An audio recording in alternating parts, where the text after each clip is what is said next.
Okay, this is a first test of the extruder circuitry for my Repic all-in-one board. I've got the Repic board there.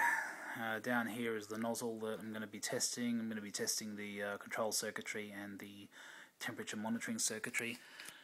Over here we've got the Repic control software, digital thermometer, and the power supply. So it's the first time I've hooked up a proper power supply to this RepRap unit, so here goes. Let's hope it works.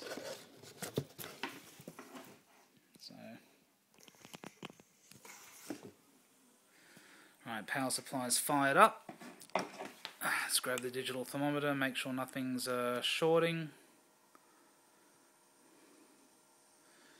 Power supply is still going fine. Doesn't look like anything's overheating. All good. Alright, next stage is to plug Repic into the controlling PC. Alright, Repic's been detected. Again, let's do a quick check, just make sure nothing is starting to heat up. Particularly the nozzle looks fine.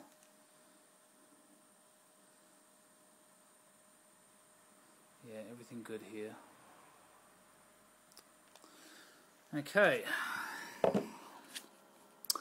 Controlling software shows that the extruder temperature is measuring correctly. It's bouncing around quite a bit, but it's not very well calibrated at these low temperatures, so the next stage will be to turn on the extruder, see if we start getting some heating going on.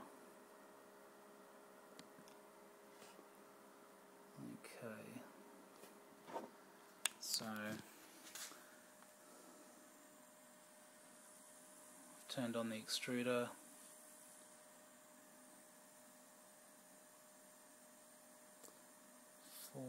It's definitely rising. Okay, well that's promising. First test looks like it's working a treat.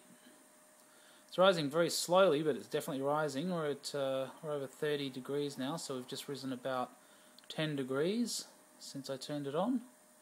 Now this particular test I've set it to cut off at 100 degrees, so hopefully it'll reach 100 and then stop there. The final temperature that we're after is about 250 to melt the plastic, maybe a little bit less, but for this test as a safety feature I've just told it to cut off at 100 just to make sure that the circuitry is working.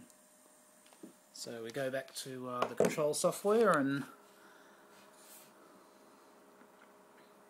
a bit blurry, but it's definitely rising, and we've just hit, yeah, it's bouncing around, looks like it's bouncing around 110, so yeah, it looks pretty good. Okay, it's not going any hotter than that.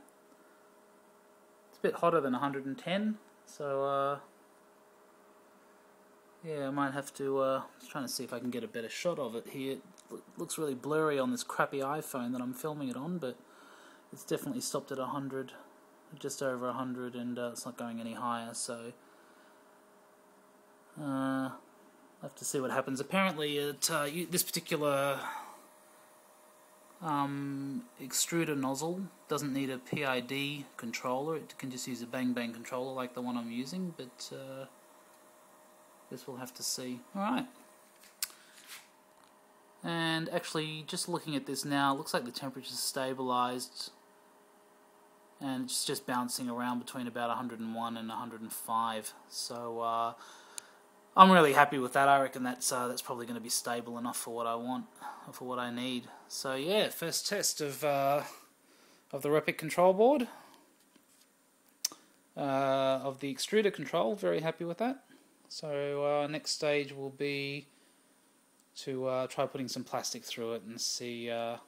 We'll try driving the temperature up to 250, and then try driving some plastic through it and see if the extruder itself works.